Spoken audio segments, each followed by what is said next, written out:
folks, welcome back to the channel and thank you for tuning in. If you're new to my channel, my name is Luna Rhodes. I normally do trailer reactions, movie reviews because I'm some sort of self-professed critic, fashion compilations and a few fashion hauls. And now that summer is upon us and lockdown is gradually being lifted in the UK, I'm hoping to do a lot more hauls in the coming weeks, so hopefully you'll stick around for that. But what I want to talk about is the shows that I've managed to watch over the last couple of weeks, and honestly, working during the week and doing YouTube has been an arduous task to balance the two. But what I want to do is to talk about the shows that I have managed to watch, which is Invincible and of course the ever-trending Falcon and Winter Soldier.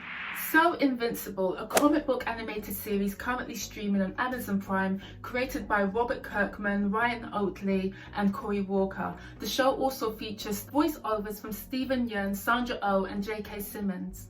So the story is about a young teenager, Mark Grayson, aka Invincible, who by all sense and purposes is a normal teenager, but his father Nolan is the most powerful superhero on the planet, known as Omni-Man. So Mark finally develops his superpowers and enters into his father's tutelage. So the series follows Mark's evolution into a superhero, his loves, his losses, his family tragedies, but all what he is taught is soon thrown into doubt in the worst possible way, and oh my goodness.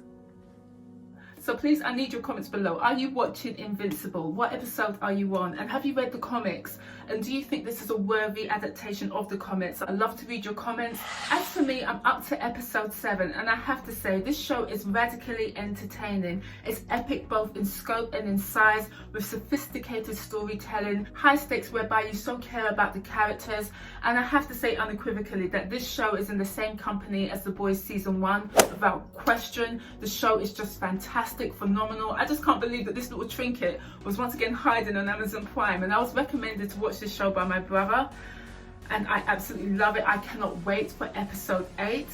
Wow. Episode 7, titled Can We Talk, is an action-packed extravaganza with brutal reveals. The world finally sees who Omni-Man really is. The stakes are so high in this episode, and honestly, child, you'd be clutching your pearls the whole way through. It was just shock and awe. The show is so gruesome and intense, but somehow it's just well balanced in the way it's executed, with great action-packed sequences, story arcs, and quiet contemplation moments where you so care about these characters. It's such a bingeable watch. If you haven't started watching Invincible, you've got to get on this. Honestly, I watched episodes 1 to 7. I knocked it out in one day. It's that good, guys, and it will remind you of The Boys, but I don't know if it can put Boys to the post, but it might do. But as I say, Invincible, thumbs up all the way. As for the Falcon and Winter Soldier, we've just had the finale. So guys, please comment below, what did you think about this show in its entirety? As for me, I found the series to be satisfactory. Based upon the trailers, I'm afraid it didn't meet my expectations, but there are many profound and intriguing moments in this series. For one, I was quite impressed that the show delved into and communicated many troubling issues from race, socioeconomic disparities, mental health, and refugee status or immigration status. So that was really impressive. I felt the show had very rich stories to tell, but I felt that the show was greatly impacted on because of lack of airtime. I mean, 6 episodes is clearly not enough to fully communicate and flesh out these very important story arcs. So I felt that was the first impact with this show. Secondly, the flag smashers. Now, I would always say you have to craft your villains first. And I would say with the flag smashers, they didn't present an urgent enough threat to warrant the response from Sam and Bucky. It just was a disconnect for me. I like my villains to be unequivocal, to be autonomous and insidious and decisive, but with the flag smashers they had somewhat of a sympathetic arc. Even Sam acknowledged their modus operandi or objective, but not in the way they were going about it. So it was serving me Robin Hood type of tease. Makes me awfully mad!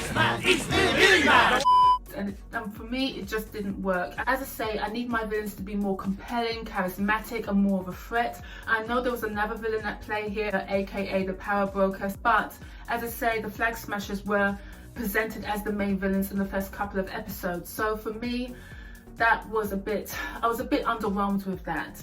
And thirdly, I blame this on the lack of episodes, but I found Bucky's arc to be somewhat underwhelming. I mean, he almost faded into the background at the latter part of the series. As I say, once again, this is down to the lack of episodes, lack of opportunity to fully flesh out each story arc, because there are very rich plot lines in this series, but it's all condensed. For me personally, I would have liked more episodes to give them the opportunity to fully communicate the story they were trying to tell, because as I say, rich plot lines, rich story arcs, but all condensed. Conversely, the highlights of this show for me, without question, episode 4, the entry of the Donna Milaje. Absolutely loved it. It was boss. The fight sequences were just on point, and I'm always here for well choreographed action sequences and fight scenes, and they just served me in every way. At this stage, I think the Donna Milaje need their own series. I mean, Disney and Marvel need to greenlight that, okay? So I loved episode 4, and of course the finale where Sam finally transitions into Captain America, and of course that very touching speech, or I would say monologue, in which he conveys why they shouldn't repatriate people. I thought that was well done, very sensitive, very heartfelt, and it was almost like the whole episode was crafted for the purpose of that speech or that monologue, because some very brutal truths uttered in that speech, I have to say. So yeah, I really appreciated the finale. As I say, how it was executed. With 6 episodes, you're not going to get what, well, I didn't get what I needed, but that's just me. If you love the show, please comment below. Please tell me what you loved about Falcon and Winter Soldier. If you agree with me that it should have been bestowed at least 9 or 10 episodes at least, with the storytelling that they had to give. That's just me. But anyway, hopefully there'll be a season 2 and they'll correct that, but I can't wait. I love the final title with Captain America and Bucky, well, Captain America and Winter Soldier. That was fantastic. So we've got a new crowned Captain America. So yeah, I really enjoyed that, and yeah, so we'll see what happens with season 2. But anyway, those are the 2 shows that have monopolized my very restricted time over the last couple of weeks.